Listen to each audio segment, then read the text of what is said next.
자, 잇목 뜯기까지 했습니다. 예, 물권하고 오네. 너무 느린지? 좀 빨리 가야 되겠네.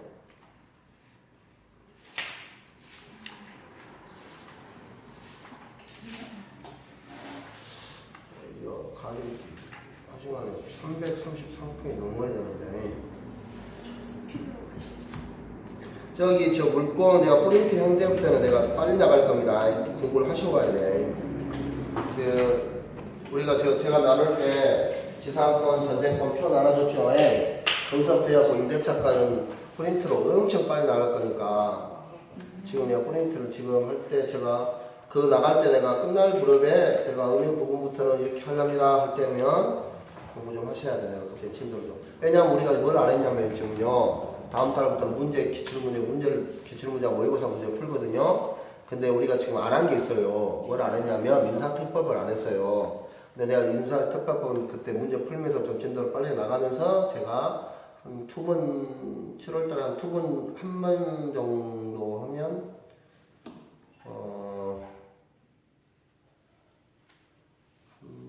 한 번 아니면 2번 해야 되는데 한 번 할 때는 제가 여기서 공지할 겁니다. 다음 주 화요일 날 제가 민사특법을 합니다. 그때는 시간을 좀 늘려서 할 겁니다. 1시 반이니까 한 2시 반까지 이렇게 해서 점때까지. 왜냐면 지금 그 6개 중에 주택 임대차가 나오면 2문제 나옵니다. 나오면 한 문제고 상가 임대차가 한 문제입니다. 2문제 또는 한 문제. 근데 주택 임대차가 공짜예요. 비슷합니다. 틀린 게 몇 개 없어요. 나머지 부분은 집 밖으로 가득히 각 한 문제 나와요. 근데 사실상 수업은 제가 해드리는데 다른 거 하십시오 이러거든요. 이 2개는 하시되 다른 건 하지 마십시오. 내가 해요. 나오는. 그리고 이게 제일 어렵게 나옵니다. 40문제 중에 한 문제예요. 제일 까다롭게 문제가 나와요. 이게 사실상 다른 걸로 공부해서 마치세요. 네, 이렇게 말하고 싶은데 또 안 하면 쏘니까 시간이 안 되더라도 여기는 안 되더라도 2개는 하려합니다. 왜? 얘 하면 얘 했으니까 2문제, 한 문제 어렵게 나오고 한 문제 2문제 맞출 수 있잖아요. 왜? 얘만 하면 얘는 공짜로 할 수 있거든요. 이렇게. 나머지는 각각 한 문제씩 나오는데, 예, 집합과물이라는 가득히 담보물이라는 게 좀 어렵거든요.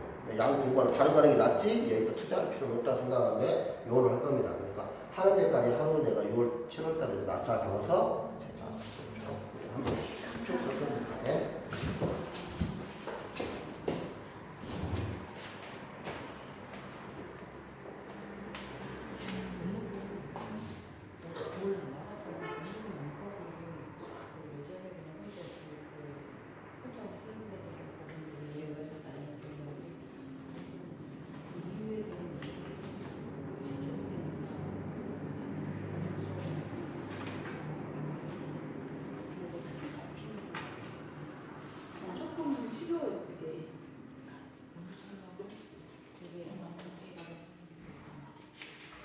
공부가 좀 제가 디자인을 네, 그게 아니라 여기서 전혀 안 되는 게 문제 생각하는 거잖아. 무슨 뭐 현재 별거 아니기 때문에 간다는 거 같은 어떤 그 기본적으로 딱 찍어서 그 이렇게 해주니까 아 이래서 이게 그랬던 거구나라는 게 그냥 확 잡혀버리는 거지. 그러니까 난 그런 제대로 모르고 있었던 거지.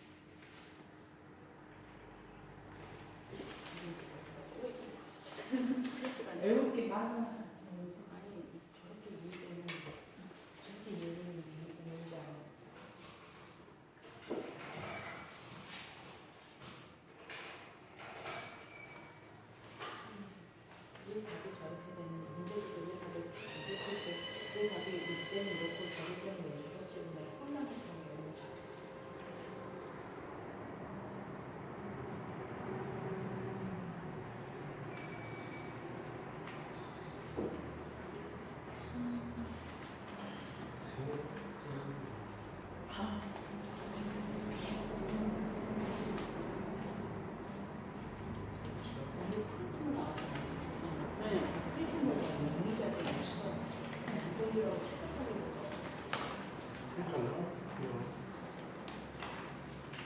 다음 시간에 나한테 모르겠어.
질문하세요. 질문 있으면. 손으로 보여야 된다고. 아니 저기 사위분이 아직 저기 담배 피러 갔어요. 오늘 동안.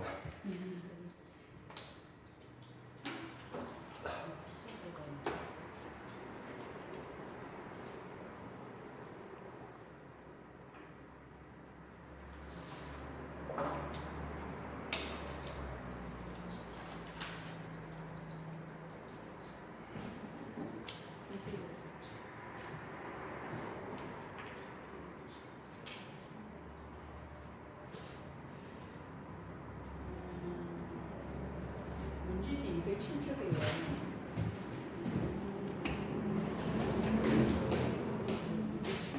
수저 3번이요. 수저 3번에 가등기에 대한 본등기가 제가 이제 질문하고 싶은 건 가등기에 대한 본등기가 어떤 경우일 때 이런 소유권 이전 등기가 중간 등기라는 말을 쓰는 거죠. 이거를 도대체 그냥 모르겠어요. 아직 등기를 다 안 보셔야 될 거예요. 자, 이렇습니다.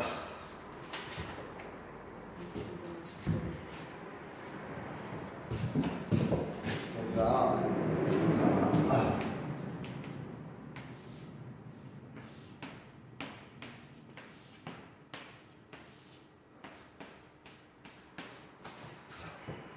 여기 보세요. 여기는 여러분들 또 아셔야 되니까.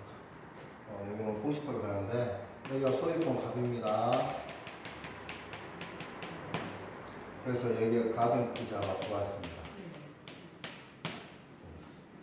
그러면 여기에 또 가등기 들어올 수 있잖아요.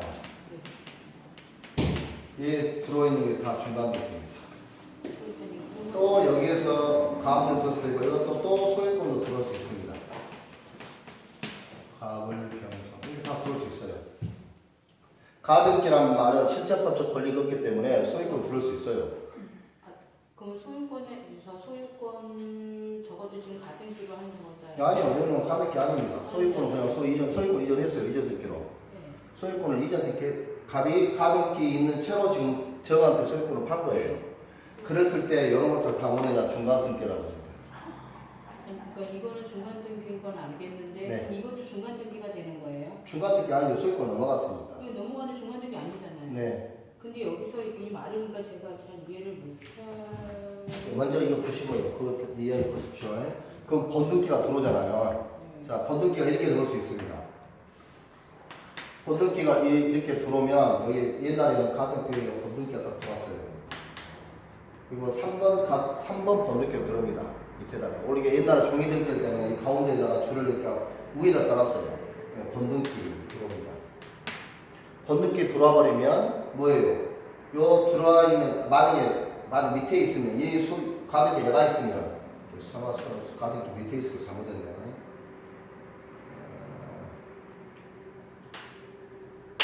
저는 이렇게 하면 더 이해를 안 되시니까 이거 소유권이 들어왔습니다.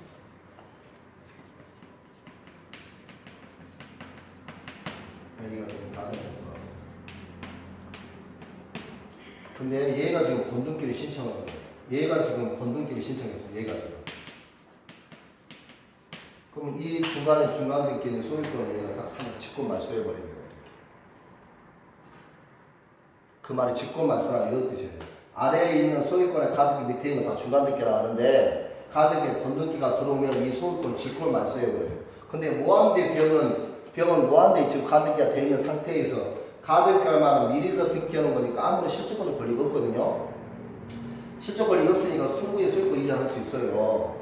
근데 그럼에도 불구하고 봐봐 내가 이 가등기 들어왔는데 싸게 하고 이 사람이 아무런 번등기 안 할 수도 있으니까 네가 싸게 가져가라 이렇게 할 수 있어요.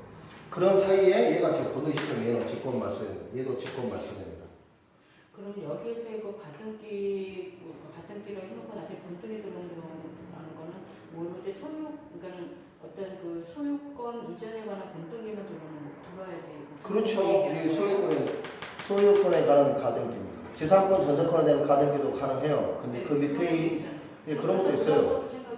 그런 가등기도 있을 수 있을 텐데 왜 이렇게 소유권 이것은 이제 소유권에 가라앉아서만 그런 겁니다. 그러면 여기가 번득에 만약에 전세권, 지상권에 번득에 들어오면 얘한테 영향을 당연히 미칩니다. 왜? 그런지 알고 얘 등기부에 있으니까 알고 소유권이 나니까 소유권을 할 수 있으니까 얘가 만약에 번득에 들어오면 밑에 있는 건 다 직권을 말씀합니다. 위에는 이거는 얘는 말씀하냐 말씀 못해요. 그래 놔둬야 돼요. 근데 만약에 또 이렇게 하다가 얘가 번득에 들어왔다 그럼 아래는 다 없어져 버립니다. 지금 얘가 이게 번득에 들어왔잖아요. 번득에 들어와 있으면 얘도 없어지고 얘도 없어진다니까요. 근데 만약에 밑에 있는 거 다 중간에 있는 등기가 다 없어지고 다 소멸됩니다. 직권을 말소해버려요. 등기관이. 근데 만약에 밑에 있는 후순위 가는 게가 번득에 들어와서 선순위는 지울 수 없습니다. 놔둡니다. 그러다가 갑자기 또 얘가 번득 다 줄여버려요. 권리금인데. 자, 직권 말소해버립니다. 그 사람들하고 어떤 그 권력을 다 잃어버리는 네, 다 잃어버려요. 가등기 왜냐면 등기되는지 알고 있으니까. 단, 가등기는 오로지 가등기는 번득기 수에 의하고 실제까지 권리가 없어요. 물권적 청구도 없습니다. 가등기는.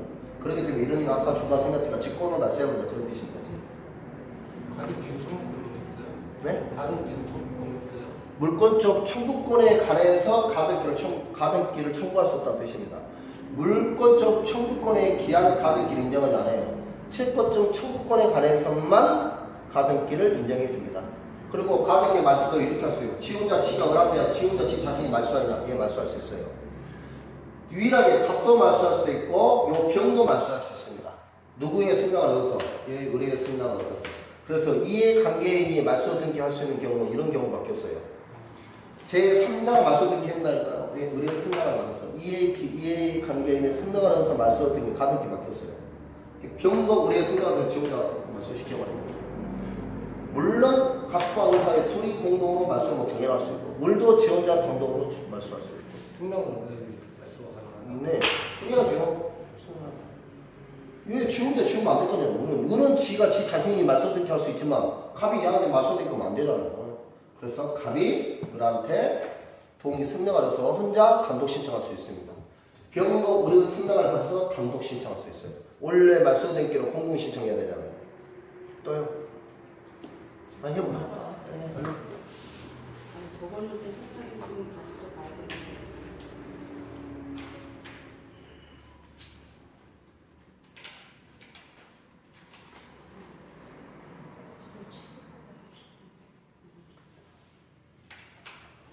끝나가시죠. 자, 다른 사람들 심심해하고. 다른 사람이 몰라서 질문을 못. 공부를 하시는 생각. 됐어요. 됐네요? 자, 보시게요. 자, 308페이지 물권행위 보시면, 자, 뭐, 거기는 채권행위와 물권행위 구별했으니까, 뭐, 별 문제 없습니다. 읽어보시면 충분히 알 수 있을 것이고. 자, 공시원칙에서 우리는 성립요건주의고 형식주의를 취합니다. 그래서 공시 방법, 즉 인도 등기나 인도가 없으면 당사 사이나 제3자의 대의 관계에서도 물법 효력이 생기지 않습니다. 등기나 인도래라 형식주의라 이 말입니다. 그런 것이 딱 보시면 돼요. 중요하냐? 안 중요합니다. 읽으십시오. 대항 조건, 대항 조건주의 의사지로 나눈다 이 말입니다. 제3자에게 대항하려면 등기나 인도를 하라 이 말입니다. 그런 뜻이에요. 그게 의사주의입니다. 우리 민법 태도는 아까 제가 말했죠? 형식주의, 성립 요건주의라고요. 그런 게 있습니다. 물권의 독자성과 모인성, 무지하게 복잡한데 여러분 딱 이거 마시면 돼요. 다른 거 보시지 말고. 저번에 설명할 때는 막 여러 가지 설명했는데 그거 보시고, 자, 이렇게 생각합니다. 지금은 각과 을 사이에 매매 계약을 했는데 이 매매각이 취소나 무효 사유가 있는 거예요. 그랬을 때 요 물권행위, 지금 매매는 채권행위잖아요. 물권행위에 영향을 미치냐 안 미치냐 이거예요. 영향을 미친다. 그게 판례 뜻입니다. 그리고 A는 유인설 이 판례는 그래서 독자성을 부정하면서 독자성을 부정하다 보니까 독자성을 부정한다고 말이야. 독자성을 인정한다고는 얘 매매 채권 따로 물권 따로 독자적으로 논다 이 말이에요. 얘가 잘못된다 해서 얘가 잘못되냐? 아니다 이 말이에요. 독자성이란 말이에요. 네가 나쁜 놈이라 해서 내가 나쁜 놈이다. 아니다. 네가 좋은 놈이 될 수도 있다. 네가 좋은 놈이고 나는 나쁜 놈이서 이게 독자로 논다 이 말이에요. 물권행위가. 물권행위가 독자로 논다 뜻이고 독자성을 부정한다고 하는 네가 나쁜 놈은 얘는 나쁜 놈이고 네가 좋은 놈은 나도 좋은 놈 이런 뜻입니다. 독자성을 부정한단 말이야. 독자성을 부정하면 당연히 유인선을 따르게 돼 있어요. 왜? 원인이 있다. 원인에 영향이 있다. 원인 영향 있잖아요. 근데 판례는 독자성을 부정하면서 유인선을 따릅니다. 여러분 그렇게 하시면 돼요. 물권형의 독자성을 부정하면서 유인성을 따른다. 유인성을 따른다면 얘가 취소 무효되면 물권이도 취소 무효된다. 어떻게 되냐? 187조에서 당연 복귀된다. 끝. 이렇게 하시면 돼요. 187조에 유인성, 우리는 판례는 유인성을 따르면 채권 행위가 매매나 취소가 됨으로써 물권에도 영향을 미친다. 어떻게 미치냐? 취소되면 취소되고 무효되면 무효되고 187조 당연 복귀된다. 이런 뜻입니다. 법률 규정에서. 그래서 제가 말대로 제3자의 그때 할 때는 제3자를 매매해서 어떻게 하냐? 무인성을 따르냐 유인성을 따르냐 아마 그랬을 거예요. 제3자한테 매매를 했을 때 무인성을 따르면 갑은 취득하고 선의를 불문하고 취득할 수도 있고 유인성을 따르면 취득 못한다겠죠? 하지만 취소 효과로서 반환 청구해서 결국은 결과적으로 똑같이 된다겠어요. 예. 복잡합니다. 복잡하니까 여러분들 딱 이것만 기억하시면 돼요. 예. 자, 거기에 있는 311페이지에 그 예가 사례가 되었습니다. 그 사례도 박스만 보시면 돼요. 물권의 무인성의 부정 문제. 우리는 어떻게 한다고요? 채권의 무효 취소이고 물권에도 영향을 받는다. 유인성이다. 몇 조에서 등기도 필요 없이 맞서 등기할 필요도 없이 187조에 의해서 판례에 의하면 그렇게 따져가면 됩니다. 판례에 따라가야 되니까. 자, 313페이지 부동산 물권 변동과 이번에는 이제 부동산 물권 변동과 동산 물권 변동입니다. 부동산 물권 변동도 법률행위에 이룰 수 있고 법률의 규정에서 이룰 수 있을 거 아니에요? 그럴 거 아니에요? 부동산 여기 필자가 이렇게 되어 있습니다. 부동산에 대해서 186조이냐 187조이냐 동산에 관해서 186조이냐 180 이렇게 이제 공부하는 거예요. 저희가 첫 번째 부동산에서 186조를 배우는 거예요. 여기서. 그래서 성립 요건주의를 아까 취한다고 했으니까 186조이고 민법의 적용 범위를 보시니까 첫 번째 그 가로 1번에 나오는 채권 행위의 실효이가 물권을 이제 금방 했네요. 채권 행위 실효되면서 물권이 더 실효된다 안 된다? 된다. 몇 조에서? 187조에서. 그 말입니다. 지금. 채권 행위 원인 행위가 무효 취소로 실효되는 경우에 물권은 당연히 복귀하냐? 예스 그렇다 이 말입니다. 왜요? 유인성을 따르기 때문에. 당연히 복귀된다. 187조. 당연히 복귀된다는 말은 180조에 따른다는 뜻입니다. 이게 되셨죠? 뭐 말이지? 자, 두 번째. 자, 출연 행위에서 출연 재산입니다, 지금. 첫 번째는, 자, 지금 만약에, 유인성을 말하는 거고요. 판례에 의해서 독자성을 부정하면서 유인성을 따르니까 187조에 의한단 말이에요. 두 번째, 출연 행위를 말합니다. 자, 48조는 어떤 뜻이냐, 이런 뜻입니다. 갑과 을 사이에 있는데, 자, 갑 X 토지를 돈을 출연한다면 돈을 낸다 이 말이에요. 누구한테요? 그런 재단법인한테. 이 법인한테 X 토지를 출연을 하려고 할 때 언제 지금 이 재단법인의 재산이 귀속하냐 이런 뜻입니다. 등기야 기사에 귀속하냐 187조에서 당연히 귀속되냐. 나중에 소유권 이전하는 것은 나중에 하더라고요. 자, 요 갑이 살아있을 때하고 사망할 때가 틀립니다. 생전에 살아있을 때 출연행위를 하면 이 재단법인이 성립할 때 효력이 귀속됩니다. 재단법인이 성립할 때 귀속합니다. 사망할 때는 어떻게 했더라? 유언은 나왔잖아. 유언이구나. 유언을 할 때 생전에 할 때, 유언을 할 때는 사망 시에, 유언이 흔히 가니까 사망 시에, 유언은 사망해야 될 거 아니에요. 사망 시에 이건 재단법인에 귀속합니다. 자, 유언을 남길 때는 의뢰의 사망 시에 유언이 효력이 발생하려면 사망해야 되니까 사망 시에 귀속됩니다. 어떻게 된다고요? 187조에 귀속된다 이 말입니다. 법률의 규정에 의해서. 되셨죠? 이게 지금 48조에 나는 겁니다. 그러면 48조와 판례는 약간 달라요. 자, 판례를 어떻게 판단하냐? 이렇게 뜻입니다. 자, 갑과 을 사이의 출현 행위는 이해되셨어요? 자, 이거 보세요. 갑과 을, 조문이 그대로 나와 있잖아요. 자, 이거 좀 읽어볼까요? 생전적으로 재단으로 성립할 때 출현 재산은 법인 성립할 때 오, 생대로는 재단으로 성립할 때 귀속한다 이 말이에요. 당연 귀속. 위원으로 재단을 성립할 때 출현 재산 위원이 효력할 때 사망, 위원이 효력 발생하면 사망할 때 우리 재단법으로 귀속된다 이 말이에요. 누가요? 엑스토지가. 근데 만약에 판례는 뭐냐면 갑과 을 사이는 누구냐? 48조에 따른다는 뜻입니다. 48조에 따라서 180조 귀속된다 이 말이에요. 근데 을과 병 사이에 제3자가 끼면 어떠냐? 얼마요? 제186조에 등기하라는 뜻입니다. 그래야 법은 병한테 배양할 수 있다는 뜻이에요. 지금 여기는 갑과 을만 따졌잖아요. 그렇잖아요. 근데 이 갑과 을과 병이 제3자가 발생할 때 어떻게 되나 이 말이에요.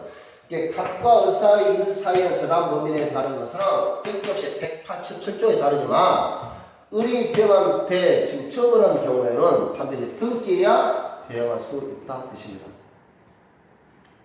이게 되셨죠? 뭔 말인지? 아, 그렇게 되면 생전에 있는데 생님한테 내가 팔았는데 이거 생전했을 때 뭐 다르게 마음이 변해가지고 나도 내 자식한테 줘야겠다 이럴 수 있을 거 아니에요? 그럼 얘한테 대응할 수 있냐? 등기 안 하면 대응할 수 있고 반환 청구할 수 있고 등기하면 반환 청구 못한다는 뜻이에요.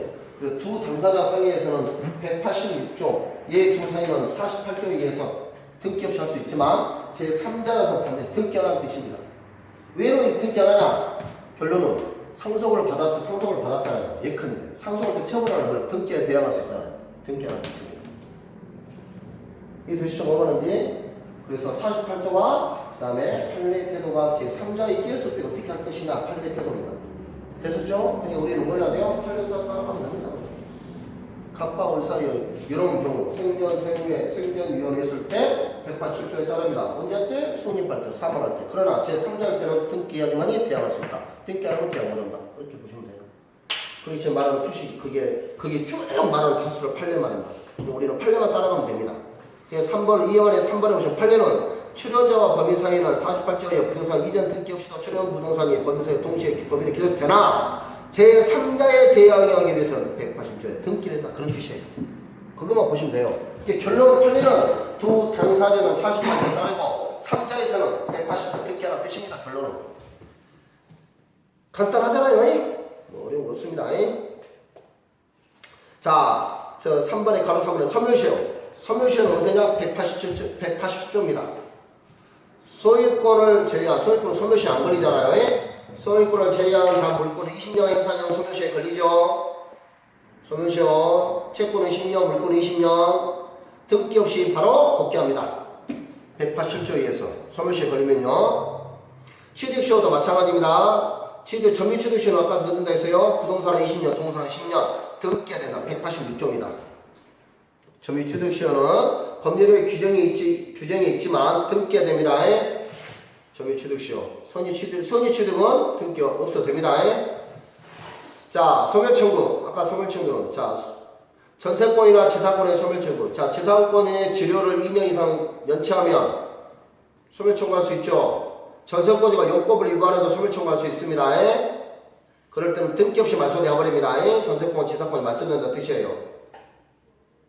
소멸통고는 자, 전세권이 기간이 정하지 않을 때는 언제든지 할 수 있습니다. 아까 임대차와 비교했죠? 전세권은 6개월 후에 효력이 발생, 임대차는 6월 1월 5일 효력이 발생한다고 했어요. 얘도 소멸통고도 자, 6개월 후에 소멸되잖아요. 그럼 등기해야 되냐? 등기 안 해도 된다는 뜻입니다. 전세권이, 뭐만 아셨죠? 전세권이 기간이 약정해서 언제든지 해제 통고를 했어요. 그럼 6개월 후에 소멸되잖아요. 그러면 등기야 소멸되냐? 당연히 소멸되냐 이 말이에요. 당연히 소멸된다. 물론 나중에 전세권 맞서 등기하겠죠. 아셨죠? 뭐 말인지? 그럴 때도 당연히 187조에 된다. 그래서 소멸청구나 소멸통일로 187조에 의해서 당연 복귀된다. 이렇게 해서 보시면 돼요. 자, 물권은 포기. 물권은 포기는 소유권은 그냥 공사는 그냥 띵기하면 됩니다. 종류를 잃어버리면 되니까. 하지만 부동산은 뭘 해야 돼요? 반드시 맞서 등기해야 되겠죠? 무등산에 올라가서 아무리 내가 우리 집 포기하려다 노래를 불러봤자 악서봤자 매화를 쳐봤자 아무 필요 없습니다. 등기를 말소해야 돼요. 동사는요. 내가 포기에 넣으면 말하면 포기 되는 겁니다. 제가 이제 볼펜 하나씩 던져봐요. 그러면 다 포기 되는 겁니다. 자, 아래 있는 심화학습은 간단하게 봅니다. 자, 뭐냐면 이거 했죠? 안 해도 될까요? 그 심화학습에 등기되지 않는 거 그거 안 해도 되죠? 할까요? 안 할까요? 빨리 말해요. 할까요? 말 안 하면 안 하고 넘어갑니다. 아니 저 거기요 315페이지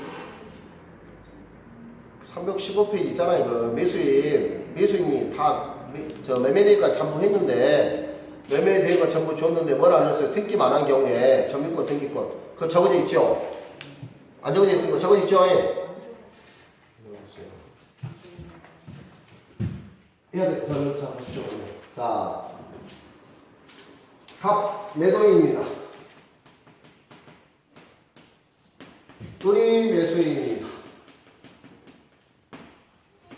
자, 여기 매수인은 매도인한테 잔대임을 다 지불했어요. 얘도 소리도 다 줬어요. 그래서 얘가 점유하고 있습니다, 지금. 근데 얘가 지금 등기만 안 하고 있어요. 등기만. 매매대금 다 주고 등기도 다 줬어. 근데 지금 우리 등기만 안 하고 있는 거예요. 그럴 때 어떻게 할 것이냐. 자, 소유권은 누구한테 있냐? 소유권은 가만히 있고 아직 등기 안 했잖아요. 점유권은 누구한테 있냐? 그렇지. 등기 청구권. 자, 등기 청구권은 누구한테 있어요? 그렇죠. 근데 우리 지금 뭐예요? 소멸시에 걸려야 안 걸려요? 등기 청구권은 채권자 청구권입니다. 등기 청구권 채권이라고 했잖아요. 아직 소유권이 안 넘었으니까. 네. 등기 청구권은 채권자 청구권입니다. 그래서 10년의 소멸시에 걸려버려요. 근데 지금 뭐하고 있어요? 점유하고 있죠? 점유하고 있으면 걸린다 안 걸린다? 안 걸린다 있어요. 예약가 안 걸 거는 점유하고도 걸린다 있어요. 예약 매매에서 예약 안 걸 거 그런 거 걸린다 있어요. 그 다음에 물권적 청구권. 자, 물권적 청구권을 행사할 수 있냐? 답은 네, 행사를 할 수 있습니다. 그러면 얘는 뭘 할 수 있냐? 거절권을 행사할 수 있습니다. 왜? 정당한 매매면 정당한 권리가 있기 때문에 거절할 수 있어요. 만약에 우리 병한테 넘기면 병한테 할 수 있냐? 물청을 할 수 없습니다. 아셨죠? 과실 수치로 누가 내냐? 과실 수치 누가 해요? 인도시를 판단합니다. 인도하면 급격적 과실, 인도받는 자가 과실 수치예요. 근데 얘는 지금 전명을 인도했죠? 네, 인도했으니 과실은 누구한테? 얘한테 있고 얘는 놓습니다. 설령 인도를 받지 않더라도 매매대금을 전부 다 완불했을 때는 과실은 누구한테 있냐? 너한테 있습니다. 근데 얘는 매매대금도 다 줄 뿐더러 점유도 하고 있죠? 과실수는 얘가 있고 그밖에 없습니다. 이해되셨죠? 그게 지금 그 말 뜻입니다. 다. 네? 됐습니까? 자, 그럽니다. 자, 뭐 별로 없잖아요. 이건 뭐냐? 뭔 소리인지 아실 거예요. 어려운 거 없이. 자, 316페이지. 자, 등기 요건. 등기 요건 두 가지, 형식적 요건과 실질적 요건이 있습니다. 형식적 요건은 따지면 등기는 효력 발생 요건이지 효력 종속 요건이 아닙니다. 등기는 효력 발생 요건이지 효력 발생 요건이 아니지 아니고 효력 발생 요건이고 효력 전속 요건이 아니라는 뜻입니다. 그 말의 뜻은 이런 뜻입니다. 봐봐요. 갑이 을에다가 을이 저당권자입니다. 근데 이 저당권자가 불법 말소됐어요. 불법 말소된 다음에 물법 말소되면 얘는 만약에 효력 전속 요건이면 없어져 버잖아요. 없어졌으면 이 초등은 사라질 거 아니에요. 그런데 전속 요건이 발생 요건이에요.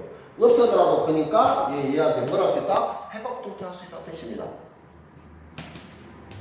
회복 등기 가능하다. 말 맞았죠? 발생 요건이요. 전속 요건은 뭐라 했어요? 제가 이 주택 임대차에 있어요. 대학 요건이라잖아요.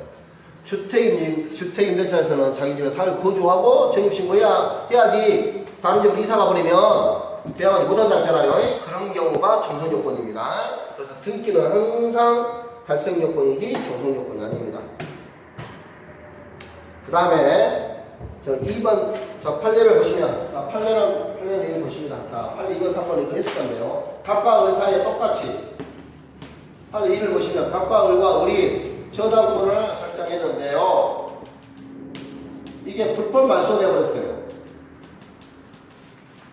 말소되니까 등기가 없잖아요. 등기 없는 상태가 경매가 넘어갔어요. 그럼 경락을 받았어요, A가. 일반 채권자가 경매를 신청해서 B에게 경락을 받았다 이 말입니다, 지금.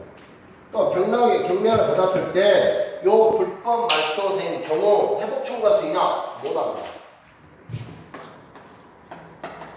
네 번째, 을은 회복 청구할 수 있냐? 회복 청구 못합니다. 그 말은 경우 저당권 소멸돼 버립니다. 회복 청구 못합니다. 그럼 을은 뭐하냐? 을은 선의의 피해자가 되는 거죠? 지금 말소된 불법 말소되니까. 그래서 을은 병한테 뭐래요? 배당 청구할 수 있는 겁니다.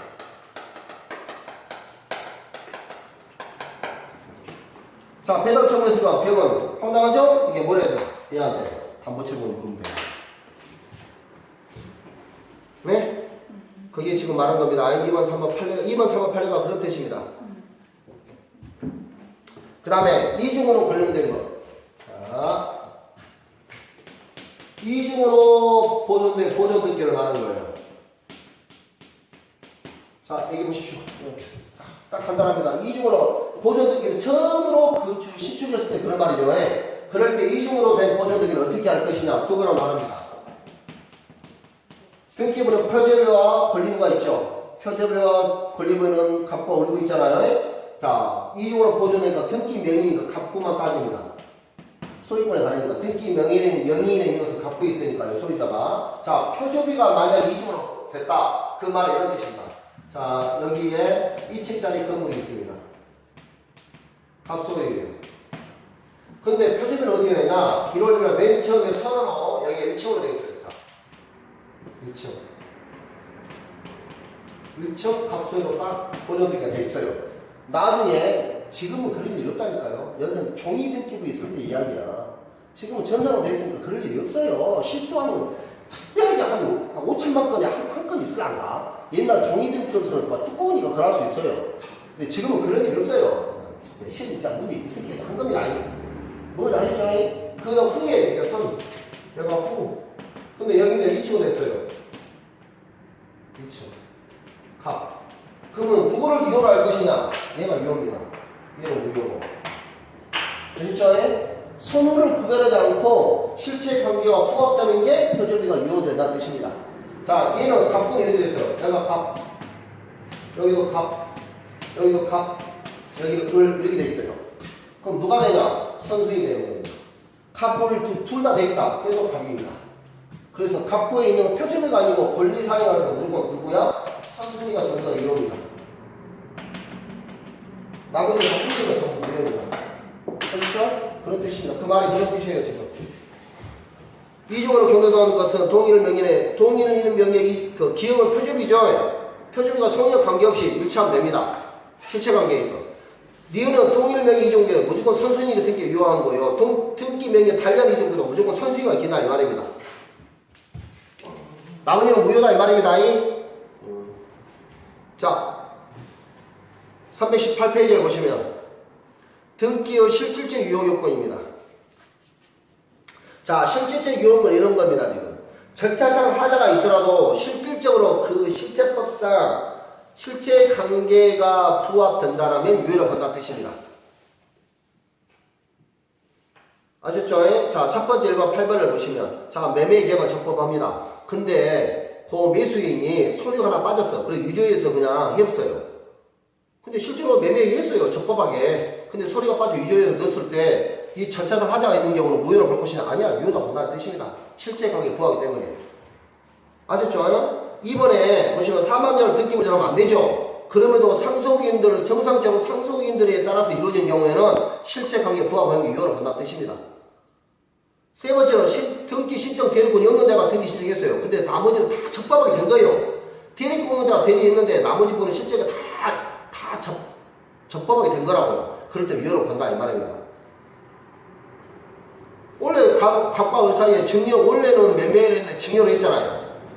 그러면 증여 증여로 했는 게 매매계인데 증여에 관한 요건 다 그러면 유효하다 했잖아요. 아주 그런 뜻입니다. 실체관계에 부합하면 유효로 본다. 그런 뜻입니다. 질적 불합치 이런 뜻입니다. 지상권을 설정하려고 했는데 전적을 설정해서 미친놈이죠? 절대 무효입니다. 100% 무효. 다 몽땅 무효. 양적은 이럽니다. 계약은 1억이었는데 듣기는 1억 5천입니다. 그럼 누구한테냐? 1억에만 가능합니다. 양적 불일치는 뜻이에요. 계약금이 1억인데 듣기는 1억 5천 했다. 그럼 이거를 효력을 어떻게 볼 것이냐? 이러자면 효력이겠습니다. 반대로 계약은 1억 5천에서 듣기는 1억이었어요. 일부 무효에 따릅니다. 어떻게 따르냐? 일부 무효에 따른다 보시면 돼요. 나머지는 필요 없어요. 예? 자, 중간 생략 듣기. 중간 생략 듣기는 별로 어려운 거 없습니다. 두 번 했으니까 지금 8년 때가 자세히 다 했을 거예요. 예? 설명하고 다 했을 겁니다. 예? 원래는 제가 이렇게 안 하고 나중에 막 시간이 좁은 게 원래 처음 할 때는 그냥 간단하다고 넘어가는 거 넘어야 되는데 저는 다 해보니까 문제예요. 항상. 그러니까 항상 시간이 좁힙니다. 안 해보면요 다 묻혀주고 다 죽이다 쳐보니까 두 번째 게 다른 분들은 수업하면 항상 수업 먼저 하고 나중에 중요 문제는 나중에 하고 뭐 이렇게 하는데 저는 처음부터 다 해버리니까. 자, 중간 생략 이런 뜻입니다. 중간 각각을 사이에 갑이 매도인이고 이 을이 중간인이고 병한테 매도인데 누구를 빼버려요? 얘를 중간 생략한다는 뜻입니다. 그럼 생략은 된다 안 된다 안 된다. 왜? 생각도 되는지 안 된다. 그래서 첫 번째 이런 겁니다. 갑과 을이 병이 합의하는 경우 어떻게 하시냐? 합의했죠? 중간 생략 등기를 합의했어. 그러면은 병은 갑한테 소유권 이해 청구를 행사할 수 있냐? 예스, 행사할 수 있습니다. 행사할 수 있어요. 갑과 은 사이에 이 매매 대금을 매매 대금을 인상하기로 했어요. 인상하기로 했는데 인상을 안 해줬어. 그럼 얘가 거절할 수 있냐? 네, 거절할 수 있습니다. 답은 등기 의무 거절할 수 있습니다. 갑과 은 사이에 권리 의무는 사라지냐? 아니요, 안 사라집니다. 갑과 은 사이에 권리 의무는 여전히 남아 있습니다. 되셨죠? 자, 만약에 갑이 합의를 안 해줬어요. 합의를 안 해줬을 때 병은 갑한테 청구할 수 있냐? 청구 못합니다. 그럼 어떻게 하냐? 갑은 을을 대의해서 청구합니다. 되셨죠? 그 다음에 중간 생략 등기에서 이미 이 합의가 일어나지 않았더라도 이미 중간 생략 등기가 이루어졌어요. 이미 중간 생략이 이루어진 것은 합의하지 않았다고 해서 무효로 보냐? 그렇지 않습니다. 유효로 봐요. 일단은 유효로 봅니다. 합의가 이미 중간 생략 등기가 이루어졌더라도 이루어지면 합의하지 않았다고 곧바로 뭐냐? 그렇지 않습니다. 일단 유효로 봐요. 그 다음에 중간 생략 등기를 유효하냐? 예스, 중간 생략은 유효합니다. 하지만 토지거래 허가 구형돼서의 중간 생략 등기는 무효입니다. 명의신탁 중간 생략 등은 유효하냐? 무효입니다. 중간 나와 있어요. 거기 안 적어졌나요? 거기 보십시오. 적어진 안 적어진가? 중간 생략 안 적어졌어요? 거기다 적읍시오. 중간 생략 명의신탁. 토지거래 허가 구형 내에서의 중간 생략 등기는 무효이고 일반 중간 생략 등기 유효인데 중간 생략 명의신탁 5번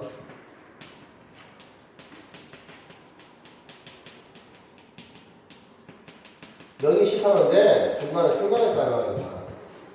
중간 생략 등기가 아니라 중간 생략 명의신탁도 다 무효입니다.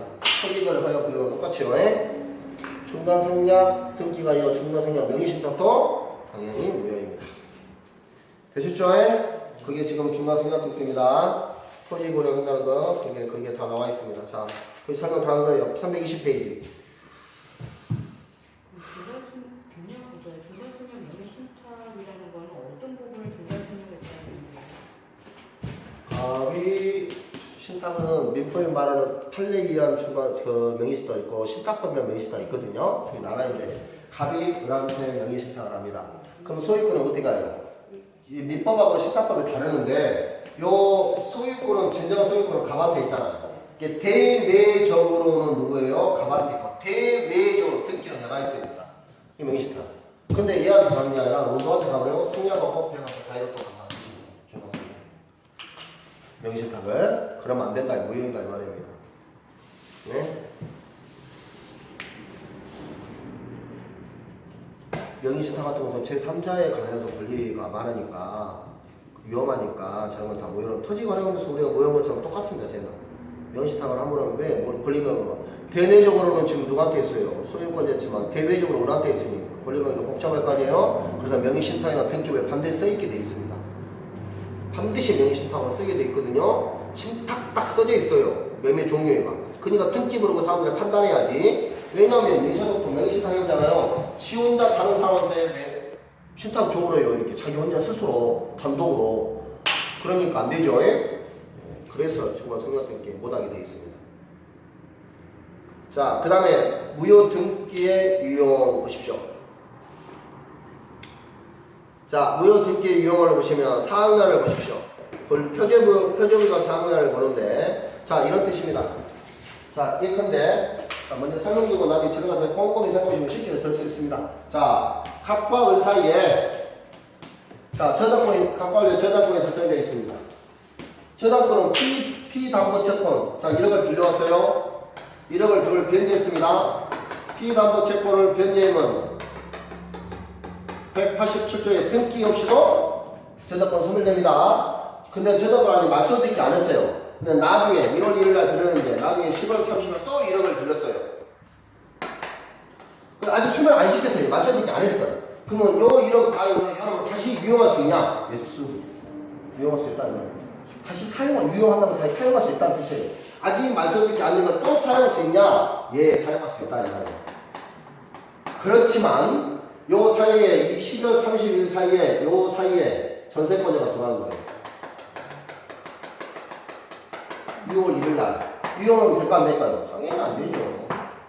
저당권이 만약에 얘가 지금 1순위이고 얘가 저당권이 실상 경매되면 얘가 사라져버리면 안 되겠죠. 제3자 권리 해야하잖아요. 안 됩니다. 안 들어오겠죠. 야, 모르지. 하지 말아줘. 자, 그래서 가격비등은 이해관계에 있는 제3자가 생기지 않는 경우에 하나여 허용됩니다. 이상 들은 사람 많습니다. 이상 여러분들은 등기부를 다 보고 가실 거라고 생각하지만 전혀 안 그럽니다. 이 30%는 등기부 안 보도 매매계약 계약한 사람 겁나 많습니다. 부동산에 사는 겁나. 그래서 부동산을 갑니다. 그러니까 일반 사람은 부동산이 옛날에는 어떻게 된다 했어요. 할아버지는 아는 이장 듣고 가서 한다 했잖아요. 요즘은 지금은 덜하지만 지금도 많습니다. 의외로. 제가 똑똑한 줄 알고 하고 귀찮아서 안 하기도 아니 믿겠지. 왜죠? 내가 처음 본 사람이지만 보통 사람 가까이 알고 지내거나 그냥 술 한잔 먹거나 이렇게 알는 사이에는 대부분 그런 게 겁나 많습니다. 의외로 많아요. 의외로 많다니까요. 부동산 중개인이 수수료 부당 이득 취하는 것도 겁나 많습니다. 0.9% 0.6% 받았는데 막 3% 5% 받은 것도 겁나 많습니다. 겁나 많아요. 부동산 특히 한 번도 안 보고 매매 계약하는 사람 겁나 많습니다. 겁나게 많아요. 겁나게 진짜 무섭게 많아요. 겁나게가 하나도 말하기 겁나는 사태도 겁나 많습니다. 이게요. 예, 아니 그게 맡기면 상관없는데 그렇지 맡기면 상관없죠. 맡기면 상관없습니다. 그래서 안 맡겨 하는 경우 겁나 많습니다. 수수료 안 내려고. 그놈의 수술이 그런 맞습니다. 그리고 또 복귀 아니어도 아까 말했잖아요. 이런 경우가 아는 사람 통해서 오니까 그럼 네가 알아서 해라 이런 게 겁나 많아요. 그리고 지금 부동산 중개도 하다 많으니까 뭐 먹튀하는 놈 겁나 많습니다. 유해로 먹튀할만 해요. 요즘 필리핀 가면 못 잡으니까 부동산에서 몇십억씩 몇백억씩 해서 먹고 조용히 날려면 모릅니다. 몰라요. 터지기 전까지. 싹 정리하면 언제 오냐. 한 달, 2달 있다가 터집니다. 연락이 안 되니까. 그럼 미래서 요즘은 지능적이에요. 제가 해외 출장하니까 한 달 동안 연락이 안 될 거니 걱정하지 마십시오. 이렇게 나가요. 한 달 동안 점점 오면 필리핀, 섬도 나는 그 필리핀 가고 차도 못 합니다. 겁나 나라 필리핀. 떠날 생각하고 네, 저 요즘 제일 많이 간 게 필리핀입니다. 섬이 하다 말하다. 차도 못 해요. 예. 거기다가 그 몇백 원이면 거기다 필리핀이면 그 낮이니까 필리핀은 뭐 총도 갖고 다니고 무섭습니다. 무서운 나라입니다. 리조트 하나 만들어가지고요. 들어가서 됩니다. 다 이게 100억을 한, 써야 되겠는데. 야, 리조트 쌉니다, 그거는. 별로 안 비싸요. 필리핀 같은 거는 우리 한 200이면 가정부 쓰고 필드 나가고 다 놀 수 있답니다. 한 대 이렇게. 그러면 리조트 하나 딱 하고, 나중에 계약금만 주고, 중동은 잠금 그때 죽었다. 그럼 딱 하면 소유권 이전 받아서 거기서 딱 하면은 못 잡아요. 그리고 다른 놈은